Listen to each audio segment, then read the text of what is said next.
ሰዎች ሲያሞግሷችሁ ወዮላችሁ። አባቶቻችሁም ለሐሰተኛ ነቢያት እንዲሁ ያደርጉላቸው ነበር። ለምትሰሙ እውነት እላችኋለሁ፣ ጠላቶቻችሁን ውደዱ፣ ለሚጠሏችሁ መልካም አድርጉ፣ የሚረግሟችሁን መርቁ፣ ለሚበድሏችሁም ሰዎች ጸልዩ።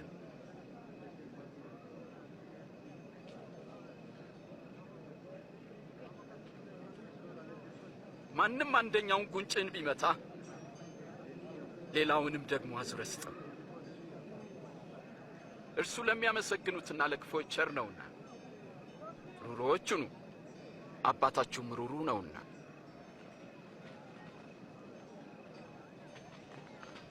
ኢየሱስ ሆይ አድነን። እንዳይፈረድባችሁ እናንተም አትፍረዱ፣ እንዳትኮነኑ እናንተም ማንንም አትኮንኑ። ይቅር በሉ፣ እናንተም ይቅር ትባላላችሁ። ጌታ ሆይ መንገድህን አሳየን። ሰው ዓለምን ሁሉ ቢያተርፍ ነፍሱን ግን ቢያጎድል ምን ይጠቅመዋል? ሕዝቡ እኔን ማን ይለኛል? አንዳንዶች መጥምቁ ዮሐንስ ነህ ይሉሃል፣ ሌሎች ደግሞ ኤልያስ ነው ይላሉ፣ ሌሎች ደግሞ ከቀደሙት ነቢያት መካከል አንዱ ተነስቷል ይላሉ። እናንተስ ደግሞ እኔን ማን ትሉኛላችሁ? አንተ ክርስቶስ ነህ።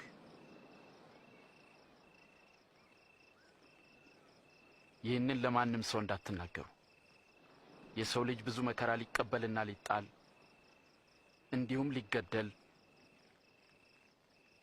በሦስተኛውም ቀን ሊነሳ ይገባዋል።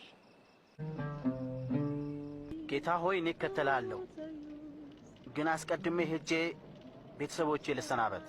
ማንም እርፍ ጨብጦ ወደ ኋላ የሚመለከት ቢኖር ለእግዚአብሔር መንግሥት የተገባ አይደለም። ማንም በኋላዬ ሊመጣ የሚወድ ቢኖር ራሱን ይካድ፣ መስቀሉንም ተሸክሞ ዕለት ዕለት ይከተለኝ። ዘሩ የእግዚአብሔር ቃል ነው።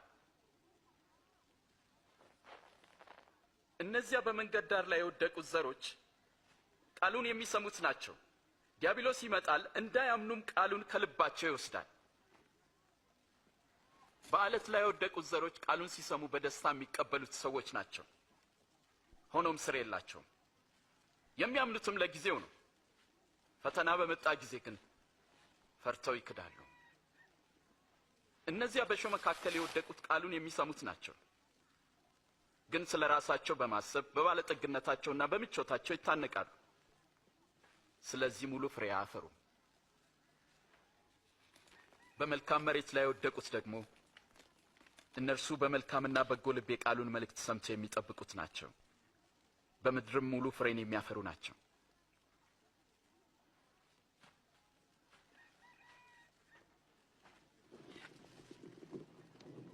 መብራትን አብርቶ በእንቅብ የሚከድነው ከአልጋ ስርም የሚያኖረው የለም፣ ከዛ ይልቅ በመቅረዝ ያኖረዋል።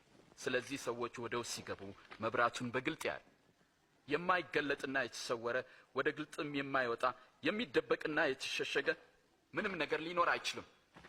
እንግዲህ እንዴት እንድትሰሙ ተጠበቁ። እናንተ ድሆች ብፁዓን ናችሁ፣ መንግሥተ ሰማያት የእናንተ ናትና። እናንተ አሁን የምትራቡ ብፁዓን ናችሁ፣ በኋላ ትጠግባላችሁና ደስ ይበላችሁ። ሰዎች ስለ ሰው ልጅ ሲጠሏችሁና ሲተዋችሁ ብፁዓን ናችሁ።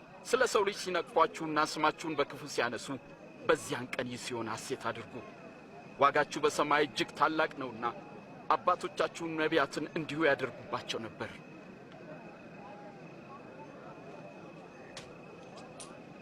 አስራ ስድስት 17 18 19 20 ያለኝ ይሄ ብቻ ነው። እንዴት ይህ ብቻ ነው ትለኛለህ? እናንተ ባለጠጎች ግን ወዮላችሁ፣ መጽናናትን ተቀብላችኋልና።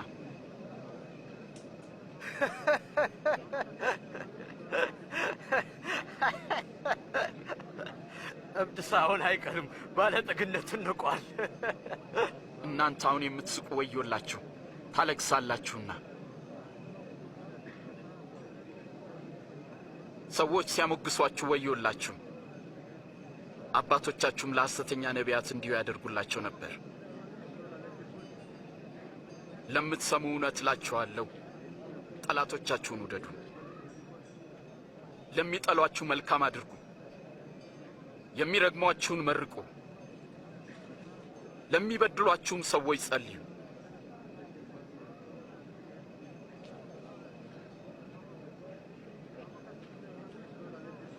ማንም አንደኛውን ጉንጭን ቢመታ ሌላውንም ደግሞ አዙረህ ስጠው።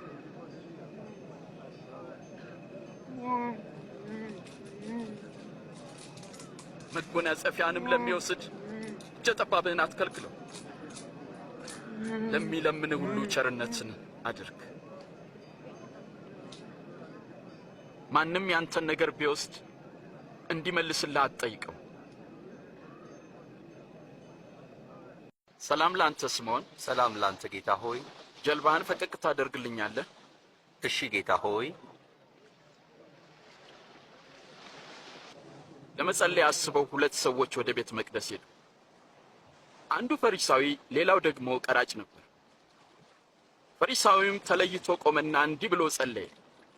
አቤቱ እንደ ሌሎች ሰዎች እንደ ቀማኞችና እንደ አመፀኞች በተለይም እንደዚህ ቀራጭም ስላላደረከኝ በጣም አመሰግናለሁ። በሳምንት 2 ጾማለሁ፣ ከማገኘውም አስራት አወጣለሁ ብሎ ጸለየ። ቀራጩ ግን በሩቅ ቆሞ ዓይኖቹን ወደ ሰማይ ሊያነሳ እንኳን አልወደደም። ደረቱን እየደቃ አምላኬ ሆይ እኔን ኃጢአተኛውን ማረኝ አለ። እውነት እላችኋለሁ ከፈሪሳዊው ይልቅ ይህኛው ጻድቅ ሆኖ ወደ ቤቱ ተመለሰ። ራሱን ከፍ የሚያደርግ ዝቅ ይላል፣ ራሱን የሚያዋርድ ግን ከፍ ከፍ ይላል።